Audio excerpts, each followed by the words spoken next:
Sejam bem-vindos a mais um Picuinha depois de um grande Ah, cara, fazia tempo, hein? Saudade já, viu, cara? Saudade já. É o nosso encontro regular de sexta-feira. Putz, fazer fofoca, Ana, falar mal dos outros, pá, divertido pro Chuchu. Não, e aí foi assim, um dia o Oli teve faringite, outro dia eu tive faringite, outro dia eu tive herpangina, procure pra você saber o que que é. Tive que viajar. Esse troço é bom, não? É horrível, cara, é horrível. Herpangina é uma doença parente daquela doença mão-pé-boca, que é uma doença de criança.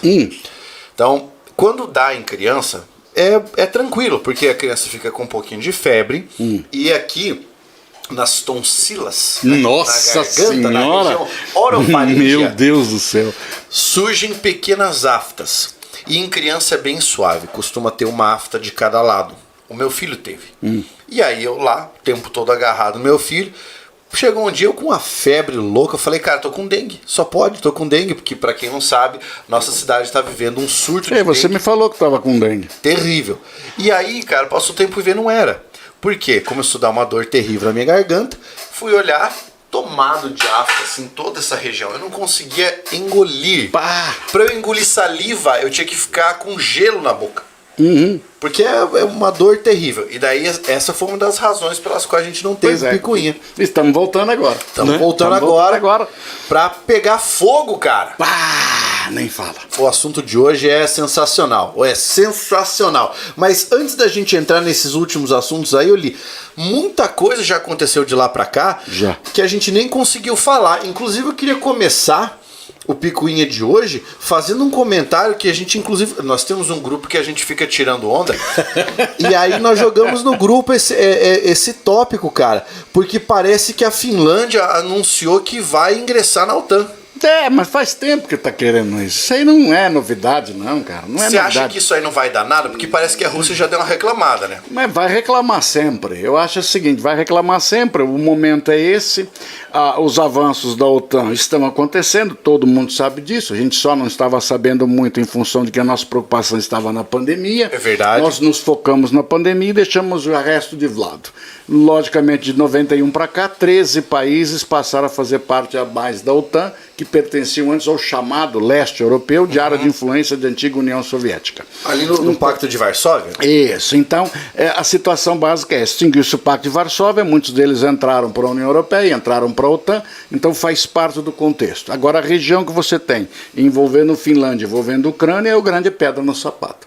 Então, logicamente, aí é problema, não é uma coisa assim tão fácil. Entendi. Né? Eu vejo que muita situação que nós temos hoje reflete muito do imperialismo americano, que nos últimos anos foi ficando de lado, foi colocando-se no segundo plano, porque de repente a mídia internacional começou a focar em outras coisas.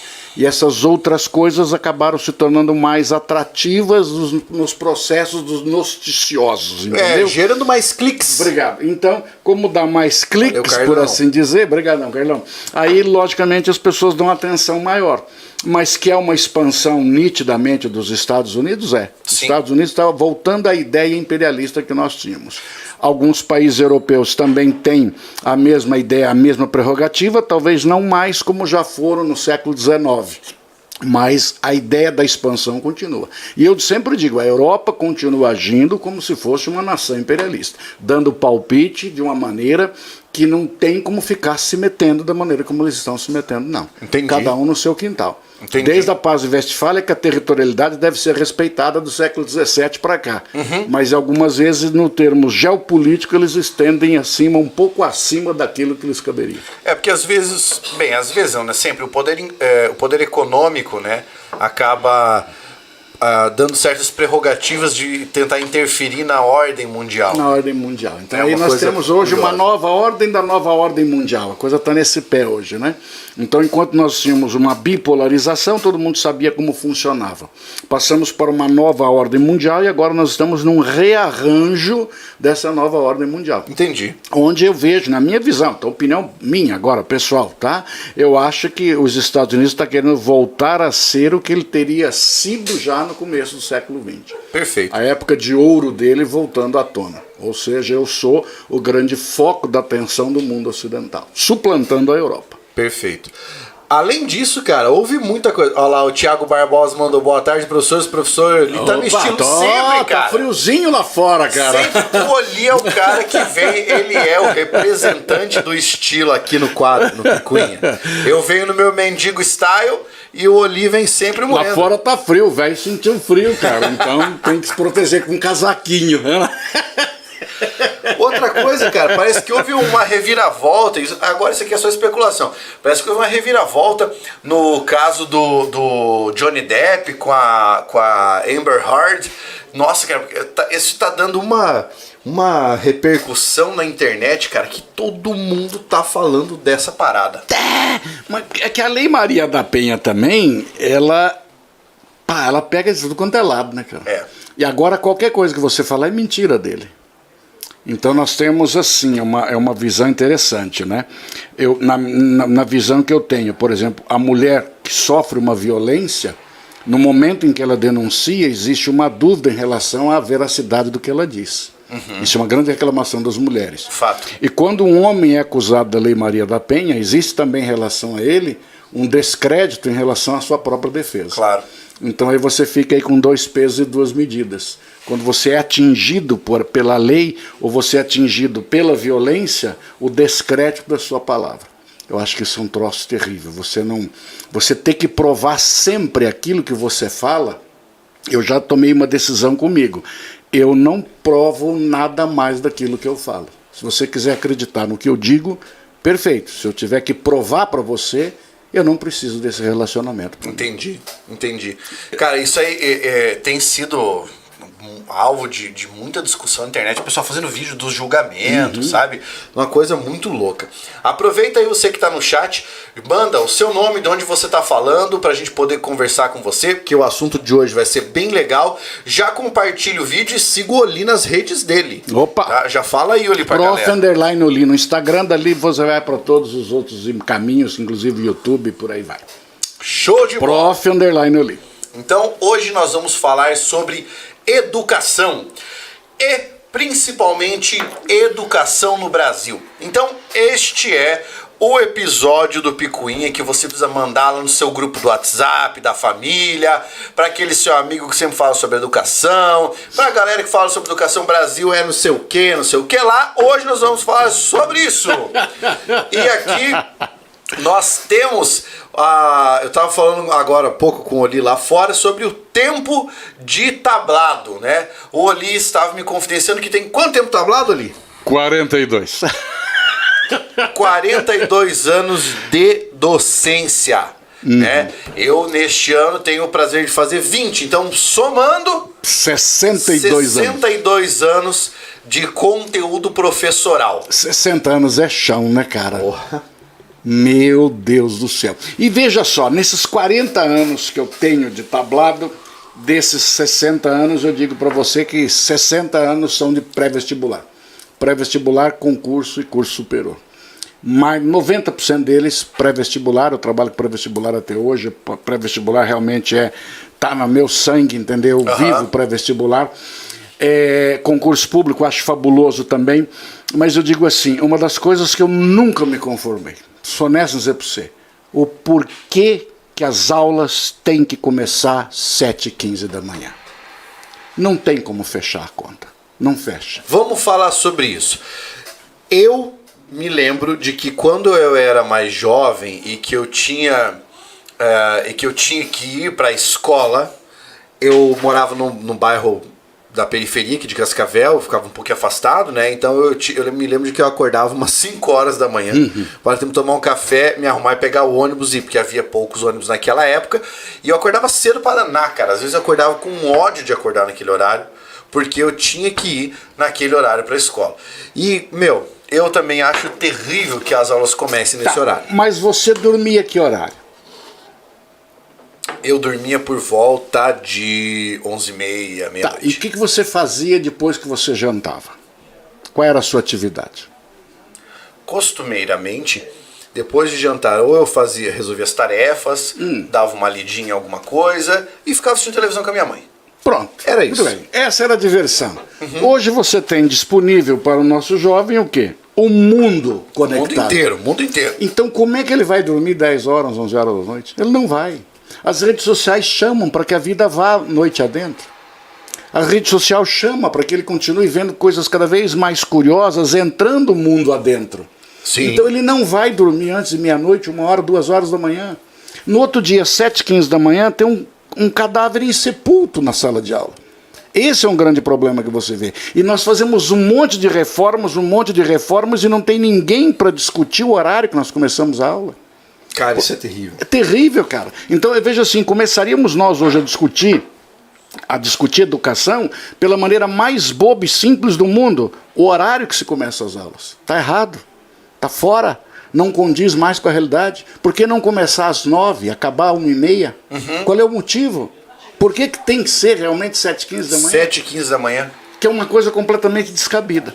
Porque você tem os cadáveres insepultos dos alunos e dos professores. E dos professores. Mas claro, cara, porque ninguém dorme tão cedo assim. A verdade é essa. A realidade nossa é diferente da realidade do século XIX, cara. O mundo mudou. As pessoas não dormem mais as suas 8 horas naquele padrão de horário. Verdade. Agora, ó, você também já não passou muito tempo ali, depois que você saía da sala de aula, à noite, né? Porque o professor costuma dar aula em 3 turnos, né? 3 turnos. Você já não passou muito tempo, depois de sair da aula à noite, preparando a próxima aula do outro dia? Mas sim, e digo mais, a pessoa que não prepara a aula, por exemplo, ele não serve para a atividade que ele vai exercer. Toda e qualquer atividade existe um preparo, um estudo prévio. Isso é óbvio, não existe. Eu tenho amigos meus que são médicos, quando ele pega uma cirurgia mais complicada, ele estuda antes do que ele vai fazer. Nada de improviso. Ele vai fazer algo, ele vai simplesmente esperar coisas diferentes que possam acontecer, mas ele já viu previamente o que pode acontecer de diferente. Ele também se prepara para aquilo. Não é uma coisa assim que nunca mais ele vai estudar. Se você vai para uma audiência, um advogado vai para uma audiência, ele prepara o que ele vai fazer. Com certeza. Se ele vai fazer uma sustentação oral, ele monta aquilo que ele vai fazer. O professor é a mesma coisa. E aquele cara que não fizer isso numa atividade de docência, ele não pode exercer. Que é outra coisa que eu digo, a nossa atividade de docência é a única atividade no mundo que não tem exercício legal da profissão. Qualquer Zé Mané se vê no direito da aula. Qualquer Zé Goiaba que não seja mudo se vê na condição da aula. Bem, isso é verdade. Eu falei contigo a respeito disso, nós tivemos uma mudança na legislação que permitia que qualquer pessoa com o que eles chamavam de notório saber pudesse dar aula. Então, vamos imaginar o seguinte. Meu caso, o caso de língua portuguesa. Tá? Vai lá um indivíduo lecionar língua portuguesa, mas ele não tem formação em letras. Então ele não teve linguística, ele não teve história da língua portuguesa, ele pegou uma gramática, decorou algumas regras ali e começa a falar sobre isso. Bem, como é que ele vai explicar para o aluno, por exemplo, variação linguística? Como é que ele vai explicar para o aluno formação linguística? Como é que ele vai entender, por exemplo, processamento informacional? Não entende, porque ele não teve essa base. Mas boa parte dos professores que nós temos não tem formação. Como é que você vai ensinar um troço que você não sabe? Essa que é a minha preocupação sobre relação à educação, é exatamente isso. Você não sabe, como é que você vai ensinar algo que você não sabe? É a preocupação, como por exemplo a discussão do homeschooling, por exemplo. Nossa, vamos ensinar em casa, mas a questão do ensinar em casa é muito mais de valores do que de aprendizado. Com certeza. O problema é que as pessoas não querem que você tenha uma informação diferente aos mudos da aula de Libras. Mas vejam só. Aí, Jael, você quebrou tudo. Quebrou. Mas não sabia o segundo idioma brasileiro? Sim. Eu não sabia. Para mim foi uma novidade. Mas eu vejo assim, então essa ideia que as pessoas têm de que qualquer um pode exercer atividade. Isso é um troço muito maluco, cara. Se qualquer um pode exercer, para que a formação, então? Pois é, e aí nós vamos esbarrar numa questão complexa ali, porque assim, geralmente reputam ao professor o problema do ensino. Mas o professor é mais uma vítima do próprio sistema de ensino. Porque a formação ou má formação do professor também é uma herança dessa deficiência da formação. Se nós pararmos para pensar, o Brasil só teve uma popularização de ingresso nas instituições de ensino a partir de 1980. Começou em 70, um pouquinho desse movimento, mas a popularização de fé e fato foi mais forte em 80 e 90. Então, se nós pararmos para pensar, somente a partir de 1990 é que nós temos uma espécie de propaganda para que os brasileiros tivessem a consciência de que eles tinham que estar na escola. Veja, desde o processo do Mobral, que nós vimos o Mobral, Movimento Brasileiro de Alfabetização.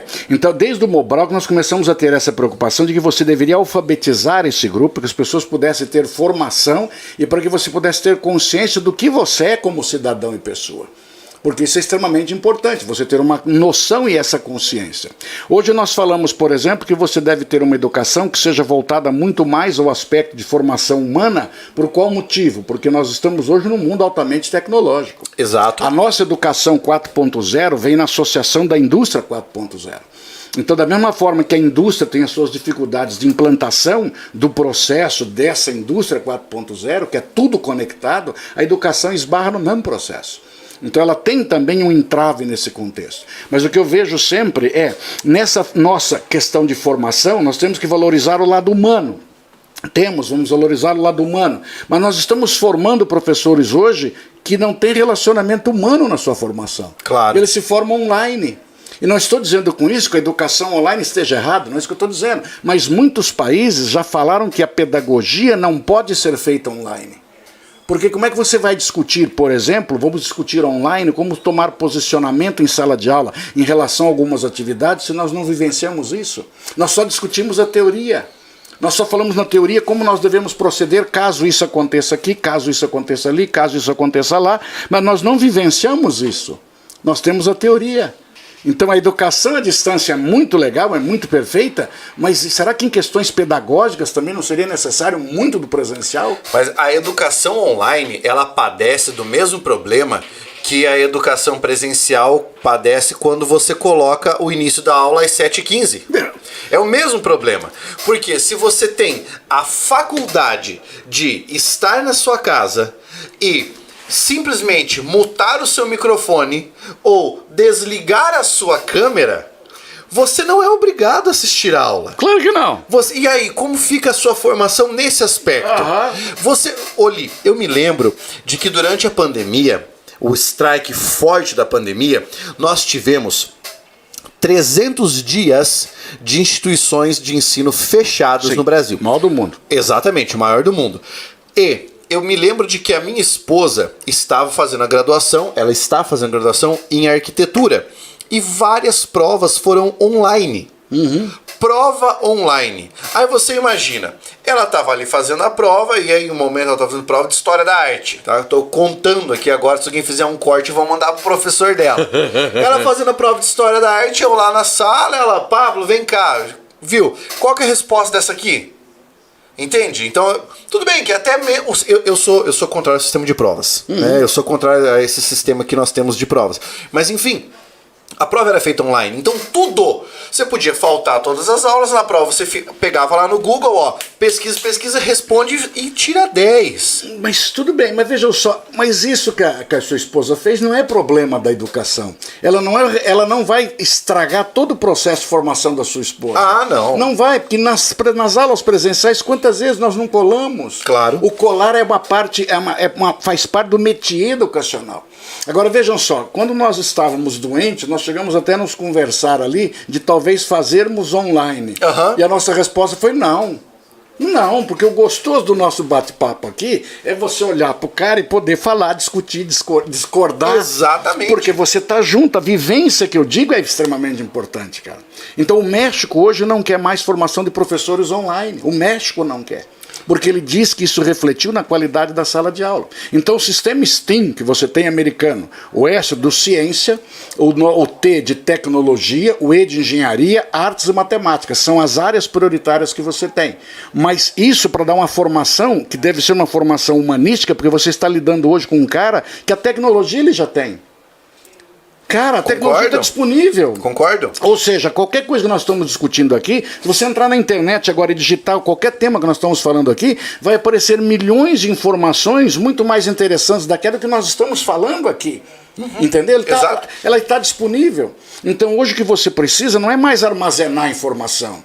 Então o professor não é mais um armazenador de informação. Não, você só tem que saber como chegar àquela informação. Ele é um curador de informação. Então como é que você vai chegar naquela informação? Quer ver um exemplo bem fácil, Pablo? Ó, vai lá. O disco de vinil, durou 80 anos. Certo. O CD durou 15.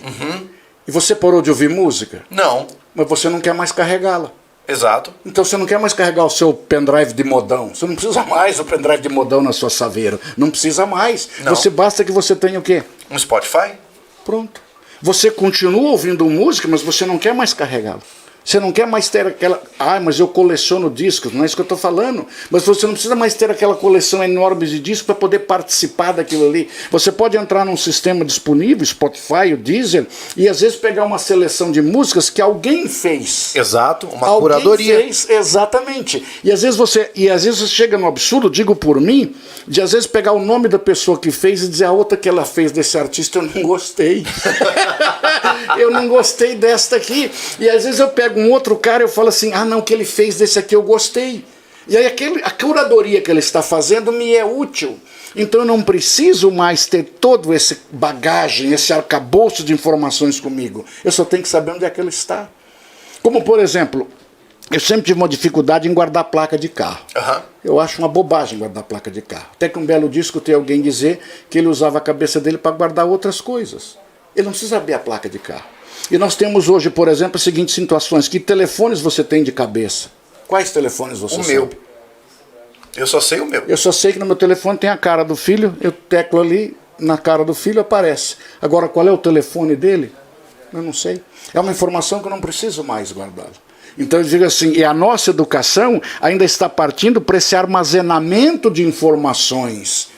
Não precisamos ter esse armazenamento louco, mas o nosso convívio, o que o pessoal reclamou da pandemia? Cadê o convívio, cadê o convívio, cadê o convívio? E agora homeschooling, quer dizer, então alguma coisa não fecha nesse pensamento. Exatamente. Você quer educar na sua casa, mas você diz que se não tem aula, a criança está sendo prejudicada.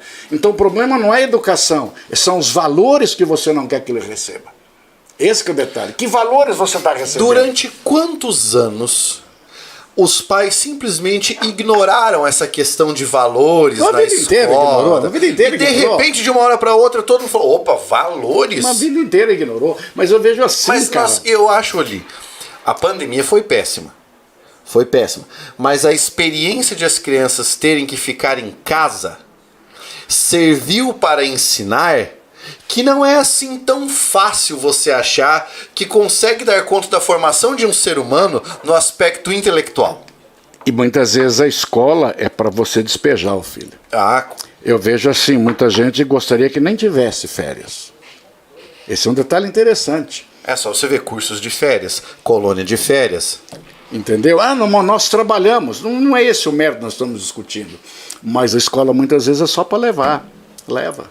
Então eu vejo assim, esse convívio que nós temos, ele é extremamente importante. Oli, isso que você falou agora, de depositar informação no cara, é um conceito conhecido como educação bancária.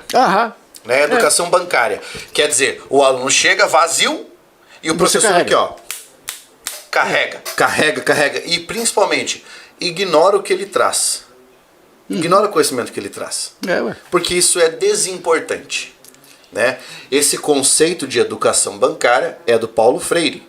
Ele que criticava o conceito de educação bancária. E esse conceito de educação bancária nós ainda temos no Brasil. Aliás, o formato de aula que nós ainda temos, você vai dar risada disso ali, é o mesmo formato da academia platônica.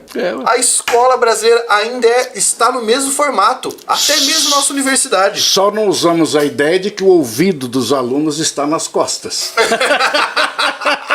Que é a teoria platônica. O ouvido dos alunos está nas costas. O castigo físico nós cortamos, entendeu? Mas eu ainda vejo assim, cara. A nossa educação é um troço muito louco pelo seguinte: quando as pessoas falam assim, você tem que instigar a curiosidade, tem que fazer com que o aluno busque, o aluno tente solução. Cara, eu lido concursinho com pré-vestibular. E eu faço uma situação muito simples. Quando o aluno me procura para tirar uma dúvida, a minha pergunta, eu sempre oriento ele nas primeiras aulas minhas, eu faço orientação.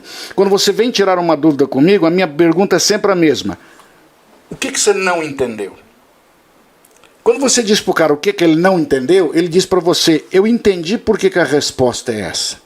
Mas por que não pode ser essa? Esse cara está aprendendo. Isso aí. Ele está aprendendo. Que é isso que eles estão tentando fazer hoje com a nossa escola. Tentando fazer com que exista realmente isso. Aí, sem jogar confete e entrar de baixo, mas para que isso possa acontecer, você precisa ter um processo de formação. Você tem que ter conhecimento para que você possa lidar com esses detalhes.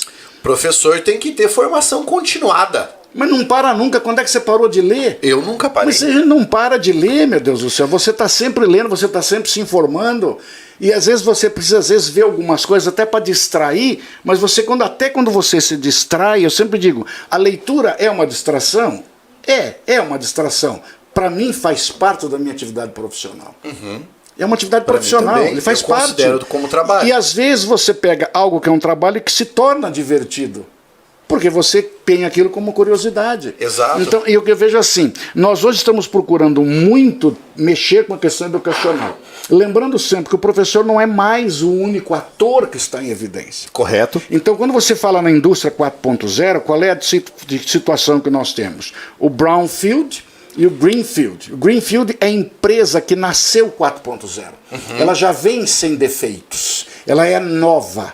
A brownfield é aquela que vai se adaptar a essa realidade. E eu digo para você, o professor hoje ele está tendo que se adaptar a essa realidade. E como as empresas enfrentam dificuldades em instalar-se no 4.0, a educação é a mesma coisa. Com certeza. Quantos professores não fazem restrição à inovação? E eu digo para você, eu já dei várias vezes curso para concurso de professores, já disse para você várias vezes, o pior aluno que a gente tem é professor. Relata para o nosso público aquela... Essa é impagável. Ave Maria, essa foi fabulosa. Eu estou dando aula para o curso de professores, eles sabem, até a empresa que eu estou dando aula. Aí uma aluna veio reclamar para mim, né? Veio reclamar para mim dizendo, olha, esse curso para nós, estou usando o jeito que ela disse, esse curso para nós não está adiantando nada. Porque nós está aqui e os professores estão aqui. Cara, isso para mim foi o limite. Nós está aqui, o professor está aqui, é o limite. Cara. Porque o professor como aluno ele é péssimo. É terrível, né? É péssimo. O professor como aluno é péssimo. Primeiro, que se você estiver falando da mesma disciplina dele, ele sabe mais do que você. Segundo, que ele não quer prestar atenção naquilo que você está falando. Eu já dei curso para professores que eu pedi para uma coordenadora desligar o celular. Eu falei, a senhora poderia desligar o celular? Porque os seus coordenados estão vendo o que a senhora está fazendo. E depois, se ela quer exigir que os alunos não usem o celular. Então, percebam, é um cliente difícil, é o brownfield, ele não quer inovação. Ele não quer que as pessoas ensinem nada para ele, porque ele ainda acha que ele é o dono da verdade. E não é mais, cara, não é mais. As suas informações têm muito mais informações, muito mais divertidas na internet, cara. Com certeza. Muito melhor do que aquilo que você está falando. É muito mais do que você está falando. Ele está ali com imagem, com fundo, com mulheres bonitas falando, com homens bonitos falando. Quem quer escutar o velho ali falar? Então perceba, essa é a situação que você tem no processo educacional. É como você tentar fazer uma retífica do cabeçote no carro, o carro andando. Exatamente, uma manutenção preditiva. É manutenção preditiva. Você arrumar enquanto ele está funcionando. Difícil, difícil. É muito difícil. Difícil. E assim, nós temos questões pontuais em todos os níveis. Formação inicial, nós temos educação infantil, que possui problemas. Nós temos o ensino fundamental 1, fundamental 2, ensino médio e ensino superior. Isso. Existem problemas que são pontuais em cada um desses casos. Existem. Mas nós podemos discutir alguns deles, tá? Antes disso, vamos responder as perguntas da galera. Ó, o mandou. Profs, algo a falar sobre o processo de formação de professores da área de exatas, em que os futuros professores odeiam as aulas de cunho pedagógico em suas grades? Detalhe, eu estava dando aula na faculdade, conversando com a moça que me atendia ali, e eu falava para ela, e conversando batendo papo, e dizia para ela se ela tinha algum curso de formação. Ela disse que não. Disse que não, ela não tinha. Eu falei, mas filha, você trabalha dentro de uma faculdade, porque você não faz aqui? Nós temos 39 cursos, escolha um deles. Ela foi, eu vou pensar. E o tempo foi passando, passou uns tempos, ela virou para mim e disse, olha, professor, eu escolhi uma faculdade, eu acho que eu vou fazer. Mas eu não gosto muito de ler. Muito bem, então ela não gosta muito de ler, eu perguntei, mas então, filha, qual curso que você vai fazer, já que você não gosta muito de ler? Eu vou fazer enfermagem. Ou seja, qual é a noção que ela tem da enfermagem? É aquela pessoa que vai lá, troca o cara, arruma o cara, põe soro na veia, dá injeção.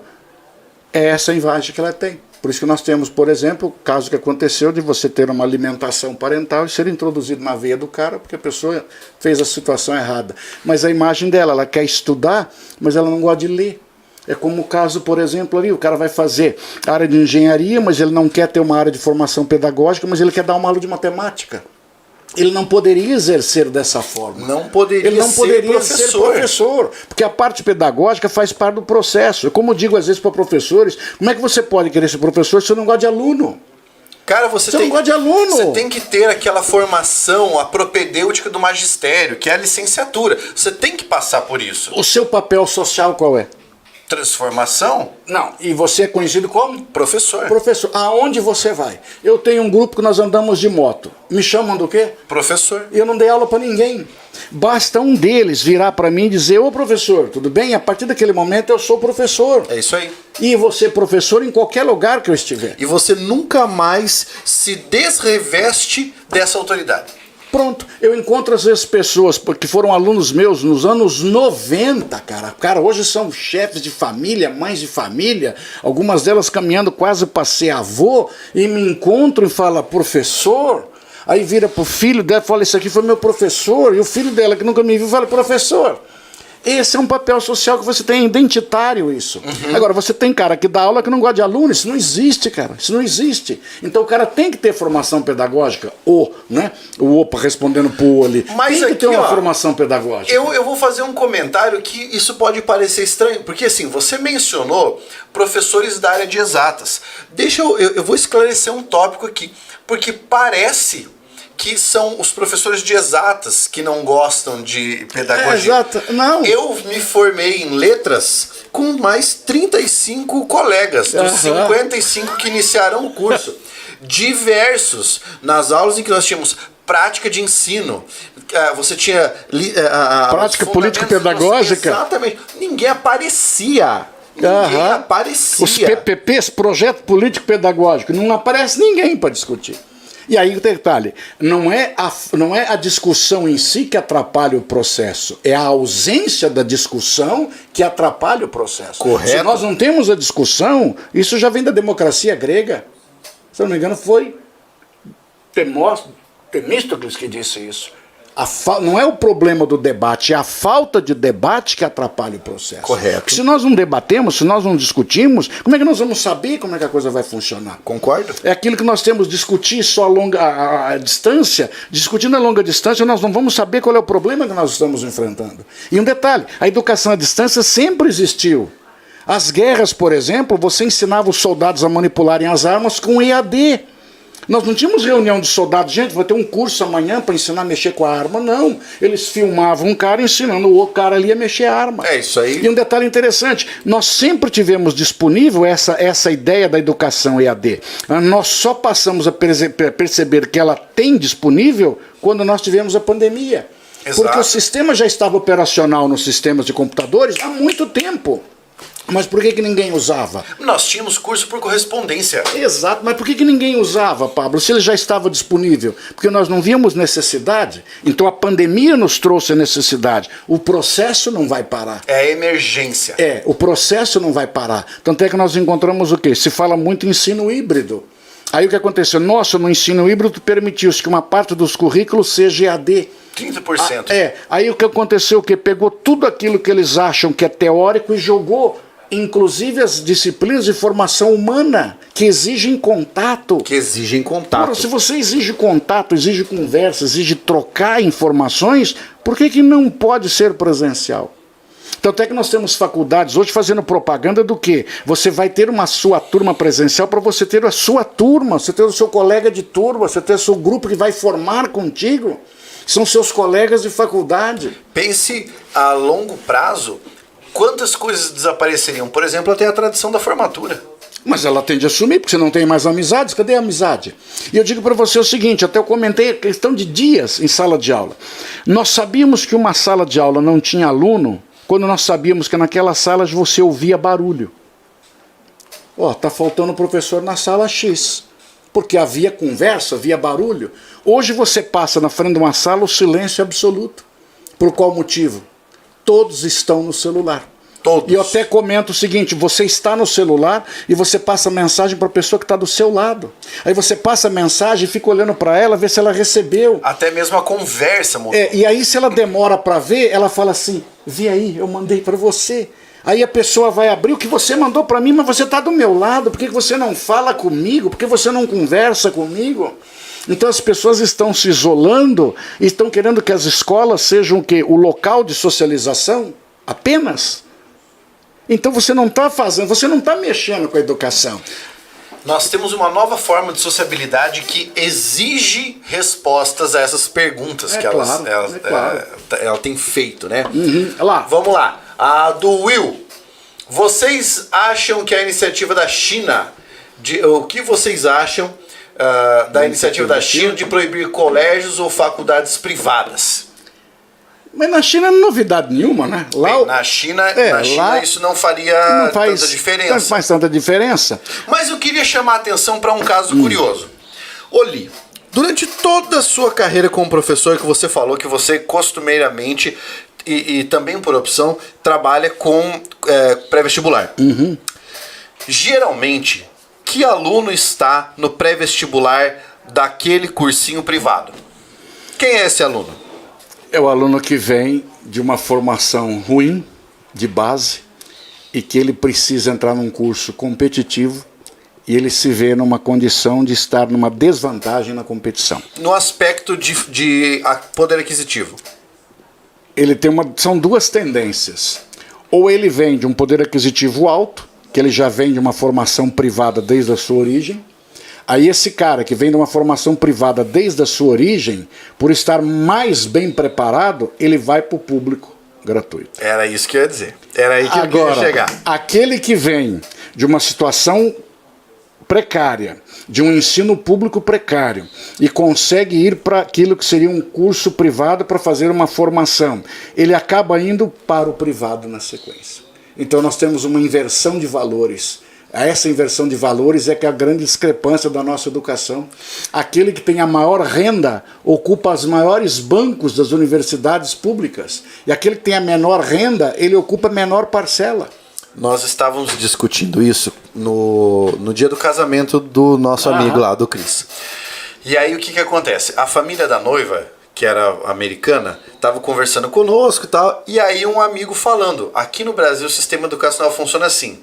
Quem tem mais dinheiro vai estudar em escola privada, porque quer passar no vestibular para uma faculdade pública. O cara falou, como assim? Como assim? Como assim? Ele falou, porque aqui as universidades públicas têm o melhor ensino. E as privadas e as universidades privadas acabam absorvendo as pessoas que não tiveram condição de ter uma preparação. E também porque tem pesquisa, né, e tem mais renome no caso das universidades públicas. Ele ficou indignado. Mas eu digo para você assim, para mexer na ferida, enfiar o dedo na ferida de todo mundo, né? As escolas públicas se vangloriam de ter sempre as melhores notas nas avaliações que os sistemas fazem, porque ela tem o melhor aluno, que não foi ela que formou. Esse aluno já veio pronto. E eles se orgulham de ter a formação, a melhor avaliação. Mas que novidade tem? Qual é a novidade? O difícil é aquele que pega um aluno que vem fraco, que vem de uma situação ruim, uma situação precária, e fazer desse um profissional de valor. É claro. Esse cara vai ser um profissional de valor. Aí as pessoas dizem o quê? Ah, mas boa parte dos nossos alunos estão fazendo administração. A maior parte dos nossos alunos no curso superior estão em administração, porque é o curso que tem uma empregabilidade desde o seu primeiro ano. Ele tem uma empregabilidade, então o cara vai conseguir trabalhar e estudar. Então eu não vejo grandes méritos em você pegar o que é de melhor e ele fazer uma avaliação na sequência.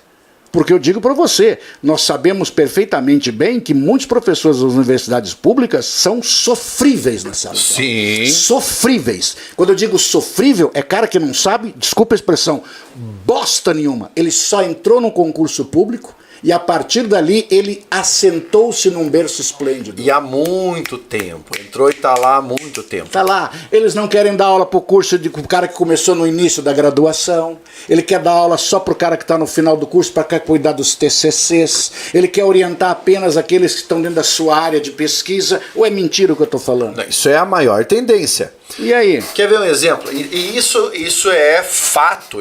Cara, eu vivi isso muito tempo. Por quê? Eu me lembro de que quando eu terminei a graduação, eu fui pro mestrado. Quando eu apliquei o meu projeto do mestrado, meu projeto era 1. Eu fui aprovado, minha orientadora falou, então, teu projeto é muito bom, mas espera que eu não trabalho com nada disso. Então você vai ter que mudar. Mudei. Quando eu apliquei pro doutorado, o esquema foi um pouquinho diferente. Porque meu orientador não era daqui, era da Federal do Paraná. Ele falou, cara, achei teu projeto muito legal, só daí ele deu uma orientação. Nesse caso ele foi orientador, falou assim, só acho que você tem que pegar por aqui. Beleza, mudei. Mas eu só fui orientando dele, olha que coisa curiosa. Porque eu tinha sido aprovado no exame de seleção, mas não havia professor na casa que pudesse me orientar. Como a minha nota foi a mais alta, eles disseram, a gente não pode dispensar o cara por falta de professor orientador. Fortuitamente, esse professor estava fazendo um projeto como professor visitante, falou, eu oriento.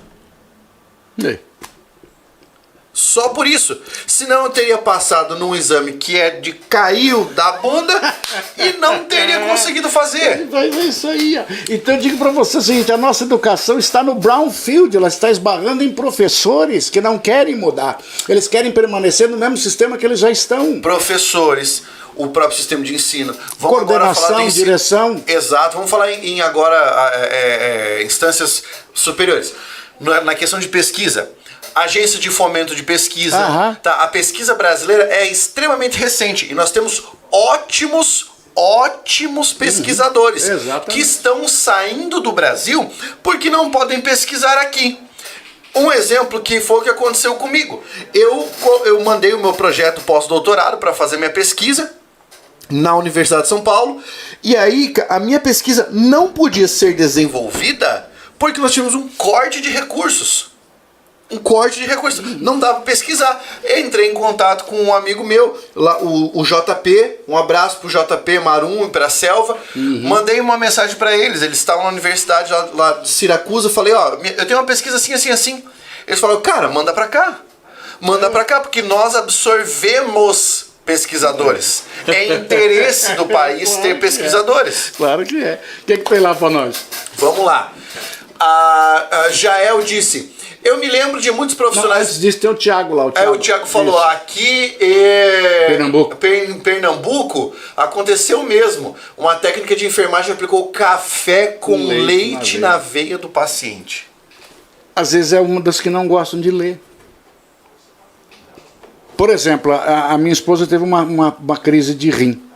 E aí eu levei ela para ser atendida, veio um técnico atendê-la ali naquele momento imediato. Aí o médico pediu que ele fizesse um eletrocardiograma e o cara parou do lado e aí ele começou a olhar e direita, esquerda. Falei, direita a mão que você escreve. Ele falou, muito obrigado. Ele tinha problema em identificar o direito e esquerdo. Caraca. Então quantas vezes ele não deve ter feito exames invertidos? É isso aí. Falta de formação. Diga lá, Joel. Próximo, Jael. Eu me lembro de muitos profissionais bem formados pelo Instituto Universal Brasileiro. Isso desde os anos 70. Talvez até antes, mas eu nasci em 73. Também me lembro de umas apostilas. Acho que essas apostilas eram de 2º grau, não lembro exatamente. Meu pai estudava por elas, depois ia a uma outra cidade fazer provas. Exato, e outro, o cara fazia técnico de eletrônica para consertar TVs, consertar rádios e se formavam bons profissionais. Até lembrando, Jael, existe uma pesquisa que diz o seguinte: aquele que estuda EAD, ele se dedica muito mais do que o cara que estuda presencialmente. Ele exige muito mais regras e disciplina de quem está no EAD, porque não existe quem o fiscalize a não ser ele mesmo. Esse é um detalhe interessante. O Rafael mandou agora: as relações interpessoais estão cada vez mais complicadas. As pessoas não se falam pessoalmente, falam apenas de forma virtual. Quando estão fisicamente juntos, não se entendem. Cara, eu e minha esposa estávamos num restaurante. Estamos num restaurante, aí eu virei para ela e falei assim: presta atenção do lado. Vários casais jovens, onde nós temos o quê? Ele no celular e ela no outro. Ou seja, eles não se conversam. E é difícil você conviver com alguém com quem você não gosta de conversar. Concorda comigo ou não? Claro. Se você não gosta de conversar, por exemplo, se nós não gostássemos de conversar um com o outro, nós não poderíamos fazer esse programa. De jeito nenhum. Se eu não gosto de conversar contigo, se eu não gosto de conversar comigo, nós vamos conversar como? Agora, se você não consegue, você não gosta de conversar com uma pessoa com quem você se relaciona, e quantas vezes você não vê que, por exemplo, as pessoas sentam para jantar, a primeira coisa que o pai e a mãe faz, pega um celular e dá para o filho. Ele não participa da janta em si. Ele está no celular, vendo um desenho qualquer, comendo porque ele está vendo o desenho. Aí muitos nutricionistas dizem que ele vai acabar tendo problemas na sequência, que ele já não pensa mais quando está comendo, mas o casal está no mesmo processo. Então essas relações interpessoais é que é o grande problema que eu vejo no questão educacional. Concordo. Em tudo que se passa. Tanto é que as grandes corporações hoje, elas contratam pessoas para tentarem fazer com que exista relacionamento entre aqueles que trabalham. Por qual motivo? Porque é tudo muito impessoal. Exato. É tudo muito pronto, é tudo muito processo. Office. É, home office, mas é só processo. Se você cumpriu aquele processo, mesmo que ele tenha sido feito na louca, mas eu cumpri o processo, é o suficiente. Quer dizer, não há mais a discussão. Isso é terrível. Aham. Próxima. O Adriano Bonfim disse: professor, e quando o aluno sai do ensino médio técnico e vai para universidades estaduais, tem condições para concorrer? Isso depende. Eu tenho uma opinião a respeito desse assunto, o Oli pode ter outra. Particularmente, eu tenho um pouco de dificuldade com a noção de ensino médio técnico, porque eu sou um pouco contrário à noção do tecnicismo educacional. Para mim, o indivíduo tem que ter uma formação holística. E quando você restringe a uma formação instrumental, você está restringindo a formação crítica do indivíduo. Ou seja, você não está formando um homem livre, você está formando um peão. Nada contra o peão, mas o nosso país não pode ser um país de peões. Ele tem que ser um país de homens livres, críticos e pensantes. Então, quando você tem alguém do ensino médio e vai para uma universidade estadual, muito provavelmente, se houver uma qualidade muito elevada dos professores, eles conseguirão contornar as dificuldades. Mas, se não houver essa habilidade, simplesmente o cara vai ficar perdido, ele vai ser jogado ali no meio e ele vai ter que se virar para dar conta do que ele tem na universidade. Eu vejo assim, o tecnicismo surge a partir do momento que você tem que formar o indivíduo para o mercado de trabalho no menor espaço de tempo possível. Correto. Nós não podemos apenas ter um indivíduo que está só lidando com o vértice máximo dessa pirâmide. Nós precisamos de alguém que trabalhe na base, mas que você tenha também um conhecimento técnico para que você possa partir para níveis gerenciais e estratégicos. Então não adianta a gente formar somente o nível estratégico. Nós temos que formar o técnico, mas esse técnico formado que nós temos aqui, ele tem que ser com qualidade. Não apenas o tecnicismo pelo tecnicismo só, mas um cara que tenha o técnico, que ele saiba como trabalhar, e como você tem o próprio mestrado profissionalizante hoje. Sim. Que você faz um mestrado e um doutorado para a sua área específica de atividade. Então esse indivíduo ele acaba tendo uma grande formação para isso. Mas o técnico eu vejo necessário exatamente nesse contexto, para que você possa jogar esses indivíduos no mercado de uma maneira extremamente rápida, para que o mercado possa ter também pessoas que possam fazer a carreira dentro das corporações. Correto. Que é um detalhe muito importante que eu vejo quando a gente analisa a questão da formação do curso técnico. Muito bom. Próxima. A Aniele Verona disse que ela e o Sérgio estão presentes. Oliveira, aplicaram suco de laranja na veia, uma técnica de enfermagem. A Niele Verona e o Sérgio Verona, eles são alunos meus, eles começaram a namorar adolescentes, cara, interessantíssimos. Eles foram alunos meus nos anos 90, cara. Caraca. Que loucura, loucura. E hoje acaba sendo grandes amigos da gente, que né? Maravilha, mas é, né? Muito legal. E aí, o que a Niele falou pra nós ali, ó. A Jael disse pra nós também, ó, cidadão pronto. Às vezes você pega profissionais excepcionais formados por universidades privadas consideradas ruins e péssimos profissionais formados por universidades públicas. Quem forma é o lar. Nesse caso, provavelmente está falando da formação, da inclinação para o estudo, caráter e tudo mais. Isso realmente é o lar. Isso é fato. Né? E eu concordo com você. Quando o cidadão já possui uma formação, uma inclinação para os estudos, e isso é cultivado no indivíduo, esse caminho é muito mais suave. Esse caminho é muito mais suave. Né? Então, eu acho que você tem razão. Um comentário do Éder ali foi legal. Café com leite, suco de laranja. As enfermarias possuem lanchonete nesses lugares? Você sabe, cara, que é uns troços muito louco, cara. É uns troços muito louco. Eu digo muitas vezes assim, ó, a confusão que às vezes as pessoas fazem, ela é muito louca pelo seguinte processo. Existe a inexistência da explicação.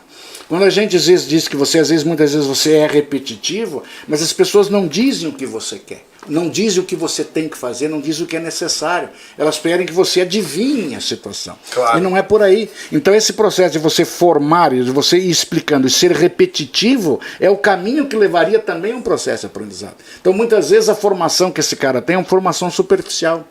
Às vezes alguém que não quer estabelecer aquele processo de fazer sempre a metodologia, por que as indústrias trabalham com produção em série? Porque quanto mais produtos iguais você faz, de melhor qualidade ele sairá, porque você evita o erro. Fato. O erro é que você deve evitar. Essa é a grande situação. Oli, vamos bater numa outra tecla aqui agora. Vamos. O Brasil tem 6,8% de analfabetos. Tem. Hoje. Analfabeto funcional dá com pau. Não, analfabeto funcional é gritante. Dizem que chega a 42%. Exatamente. Exatamente. E aí? E aí nós temos uma outra situação. O investimento em educação no Brasil agora minha memória vai falhar. Eu li esse número. 7,2% do PIB. Entre os maiores da OCDE. Exatamente. Nós investimos muito. Pessimamente mal. Pessimamente. Esse que é o detalhe. Então nós temos um investimento que existe. Nós temos investimentos absurdos. No campo de bilhões, são 211 bilhões, se não me engano. É absurdo o investimento que nós temos, tá? Mas o que nós temos é que ele é pessimamente mal investido. Porque muitas vezes, no meio desse caminho, muito desse dinheiro também é desviado. Claro. Então, se muito desse dinheiro também é desviado, nós conseguimos desviar merenda, meu Deus. Merenda. Eu vejo o seguinte, um cara que se vê na predisposição de desviar merenda, que é base, às vezes é a única alimentação que uma criança decente tem no dia, o cara consegue roubar isto. Então perceba, nós não temos preocupação nenhuma com a formação do indivíduo. Então a nossa classe política hoje, a nossa classe gestora, é uma ave de rapina. Eles uma são classe corsários. gestora canalha. Eles são corsários, ele visa exatamente o que? O enriquecimento próprio. Então são aves de rapina que só andam por cima vendo o que ela pode capturar naquele momento. Então você não tem um indivíduo que eu digo aí, até que talvez ele tenha tido uma péssima formação do lar, como disse o nosso amigo ali, que fez com que ele não tenha um mínimo de hombridade, de brio. Roubar merenda, cara. Roubar remédio. Então perceba, aí você vai discutir questão de formação educacional, mas como? Como você vai discutir educação com um cara que é uma ave de rapina? E eu vou além, Oli. Muitas vezes, quando eu estou discutindo o quesito de educação, é comum que as pessoas falem, mas por que é que o Brasil está em 56º ou 53º lugar no ranking da avaliação do PISA? E daí eu sempre dou a seguinte resposta ali. Hoje é ridículo você pensar em posição no PISA se nós temos alguns problemas de ordem conjuntural que sequer estão resolvidos. Um deles é esse que você acabou de falar. O aluno não... Uma grande parte da classe estudante brasileira, da classe discente, vai para a aula ou para fazer a única refeição do dia. Alguns vão para fugir da violência, outros para fugir do abuso em casa. Nós temos uma questão social gigantesca que não está nem perto de ser resolvida para colocar o Brasil avaliando pessoas num país continental em comparação com países que dão o tamanho de Santa Catarina. Ou menores. Ou menores. Ou menores. E aí vem um outro detalhe interessante. Por que as pessoas comentaram que na pandemia, a violência doméstica, as crianças ficaram vulneráveis pela violência que elas sofrem em casa? Então, ela não ir para a escola, e o detalhe interessante, o universo escolar é o universo da denúncia. É o primeiro momento onde se percebe que existe um abuso em relação às crianças, é na escola. É um professor que vê que aquele aluno se posicionou diferente. É um professor que normalmente começa a acionar o conselho tutelar. É um professor que levanta junto aos colegas, será que aquele aluno X, aquela aluna Y, será que não está acontecendo nada diferente com ela? Olha, aquela menina mudou, aquele menino mudou. Alguém sabe dizer a família dela? Então eles começaram a perceber que havia esta falta. As famílias começaram a perceber que haveria esta falta. Aí eu faço a pergunta, então, por que as famílias não denunciaram? Tem que esperar que a escola denuncie? E aí eu digo uma outra coisa para você sobre o PISA. Como eu sou professor de cursinho, tá? Eu digo para você o seguinte, você vai fazer qual prova? Ah, você vai fazer a prova da Federal do Paraná? Você vai fazer a prova da PUC, PUC São Paulo? Você vai fazer Campinas? Você vai fazer a URGS? Vai fazer a UFSC? A prova deles é assim, ó. Aí eu estudo a prova pro cara, eu digo para ele como é que é a prova. Aí eu digo para você o seguinte, o nosso aluno aqui, ele não está treinado para fazer a prova do PISA. E sim para fazer a prova da universidade. Então, como ele não sabe fazer a prova do PISA, ele não sabe como responder. Tanto é que muitas universidades tiveram as suas avaliações do ENAD muito acima, porque as universidades começaram a dar curso para que ele pudesse fazer aquela prova. O ENAD. Então, por que eles começaram a fazer isso? Várias federais, várias estaduais começaram a fazer o quê? Dar aulas em épocas de férias para os alunos que iam fazer avaliação de final de curso. Dando o jeitinho brasileiro. Ensinando um macete para ele responder a prova. E aí agora você vai me ajudar. Me perdoe. Agora, então por que nós não ensinamos o nosso aluno a fazer a prova do PISA? Por que nós não pegamos os professores então e analisamos a prova do PISA para saber como é que é a prova? Quando você vai fazer um concurso, que você vai dar aula para um concurso, o que você faz? Você sabe qual é a banca? Olha, a banca cobra isso, a banca cobra aquilo. Se você não estuda a banca, aí você pega o seu aluno e faz o quê? Direciona para aquela banca. É. Não é isso? Porque no ranking você precisa avaliar as competências específicas daquela banca. Então você tem que direcionar o cara para isso, né? Aham. Agora, olha que coisa, Oli. Me ajuda agora com o aspecto de datação. Quando foi que nós tivemos a primeira universidade no Brasil? Foi com a vinda da família real. A família real começa as primeiras universidades. Começa a primeira universidade no Rio de Janeiro. Exatamente. A família real veio para cá... 1808. 1808. Século XIX. Tá, a Universidade de São Domingos é do século XVI. Tá, 1808. Nosso país hoje tem 522 anos.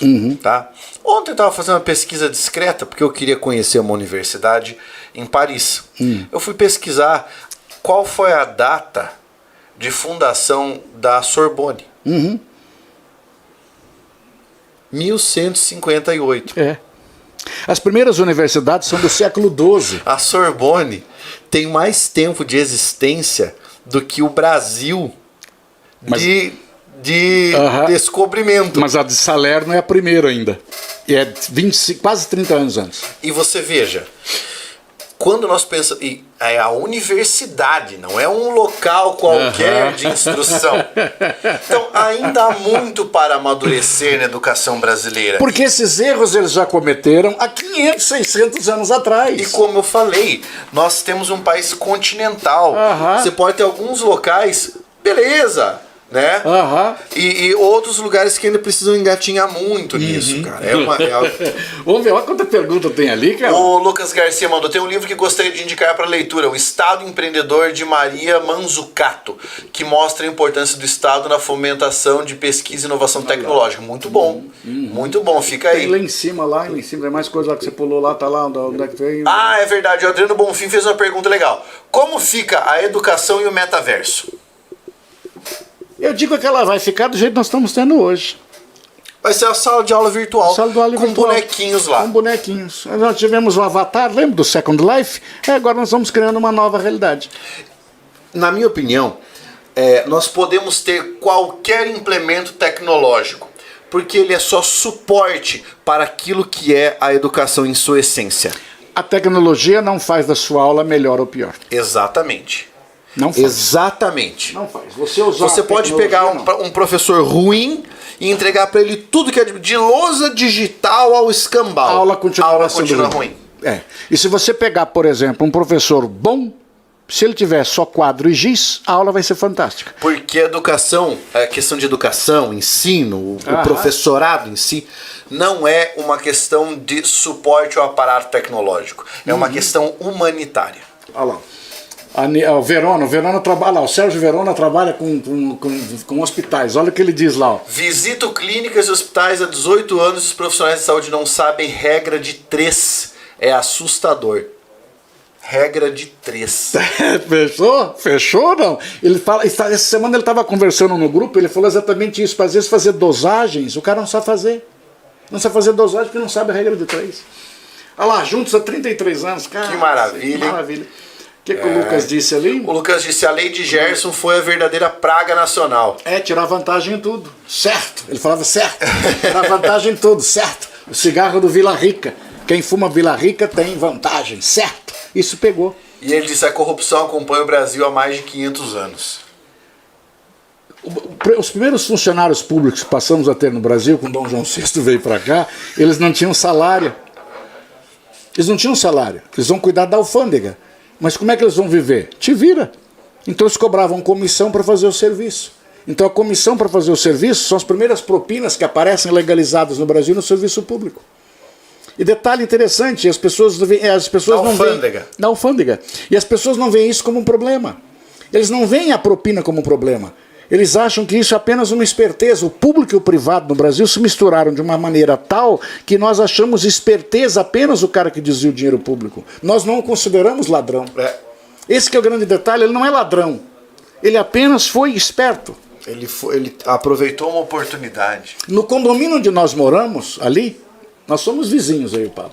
Apareceu um rapaz de uma cidade vizinha para ver um terreno, e eu por um acaso estava ali. Ele começou a conversar, e ele disse, nós vamos comprar um terreno, porque o meu tio agora ele passou a ser vereador aqui na cidade do lado, e aí facilita mais, né? Ou seja, ele já estava dizendo que o tio dele ia roubar. O tio dele tinha passado para ver herança e já dizia que ele vai roubar, porque agora vai ficar fácil comprar o terreno.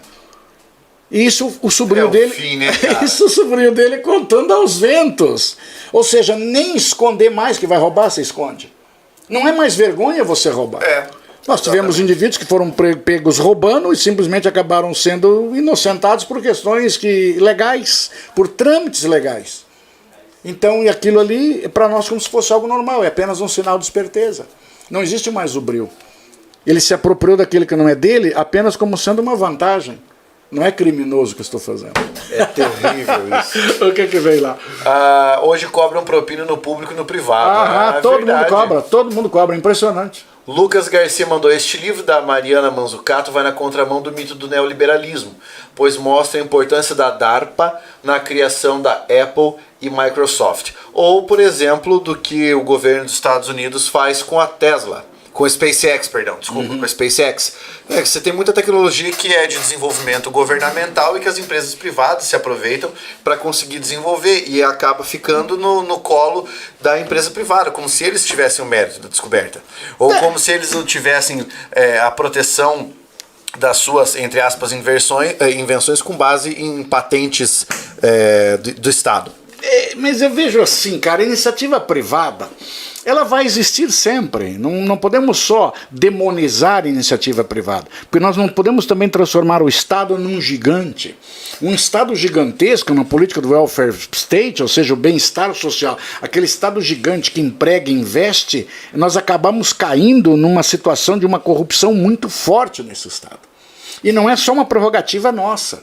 O problema nosso é que nós não temos a punição do processo. A impunidade nossa é que nos faz ter um setor completamente corrupto. Nós temos, você está fazendo direito, você sabe disso, os homicídios que terminam em prisão é uma coisa mínima comparado ao processo. Nós tivemos traficantes que fizeram questão de ser presos no Brasil porque eles sabem que aquele não vai cumprir a pena.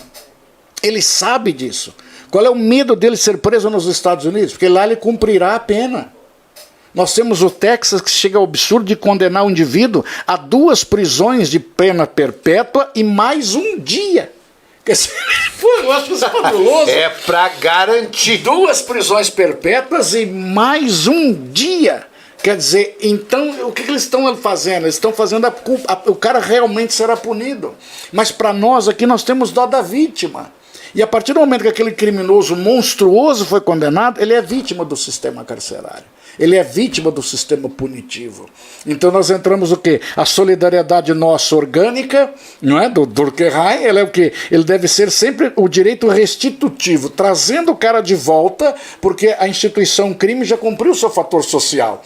A função social do crime já foi cumprida, de mostrar aos demais, ó, você poderá ser punido. Mas aqui nós não somos punidos. E aí nós criamos uma mudança no sistema educacional que fica no nada, ela fica no limbo. Ela fica no limbo por qual motivo? O professor às vezes se coloca na condição de ser a única informação que o cara tem disponível, não é? O que mais vem lá? Vamos lá, agora a galera tá participando, ó. Tá Nos lá. Estados Unidos a propina é institucionalizada. Se você quer que seu processo administrativo passe na frente dos outros, você pode pagar por isso. É o lobby. O lobby americano é legalizado. Veja, lá é legalizado o lobby. O nosso aqui não é legalizado e legalmente nem existe o lobby para legalizar a legalização daquele que não existe. Né? Muito bem. Mas lá é uma legalização que você tem. É diferente daqui. O Caio Vitor mandou uma pergunta legal. Pablo, acha que a escolha dos campos de estudo deveria ser autônoma? Sabemos que existem inúmeras áreas de estudo e que não existe estudo menos importante. Então as matérias não deveriam ser opcionais, escolhidas no caso. A questão da importância dos estudos não é subjetiva. Então por que é certo outra pessoa definir o que é importante para você estudar? Eu tenho uma opinião sobre isso. Porque para tudo que você vai estudar existem fundamentos propedêuticos. Ou seja, aquilo que permite que você consiga caminhar a partir de. Então, por exemplo, quando você tem que estudar, está numa graduação em letras, você precisa de uma base de linguística. Porque a linguística é a propedêutica daquilo que vai continuar nos seus estudos. Quando você está no ensino médio, você precisa de noções de língua portuguesa, de matemática e de ciências, que são divididas em física, química e biologia. Você precisa de noções de história, noções de geografia. Essa é a propedêutica do ensino médio que você tem. Né? Então, assim, é por isso que não é você que escolhe isso. Porque se essa escolha for subjetiva na propedêutica, você terá lacunas de aprendizado que depois custarão muito caro para você quando você precisar estudar algo. Evidentemente que algumas coisas são fora de juízo. Por exemplo, o fato de você ter que estudar no ensino médio que o jacaré tem 3 sulcos no coração.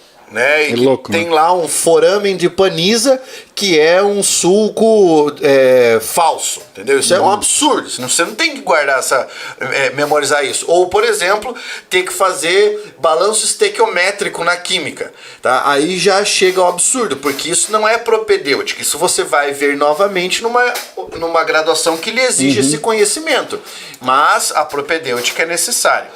Eu vejo assim, a questão da formação, ela tem que ser a mais ampla possível para que você possa dar ao indivíduo opções para aquilo que ele pode escolher num processo futuro. O que nós estamos tendo hoje é que nas nossas áreas de formação, essas profissões que nós temos hoje, elas não existirão daqui a 20 anos.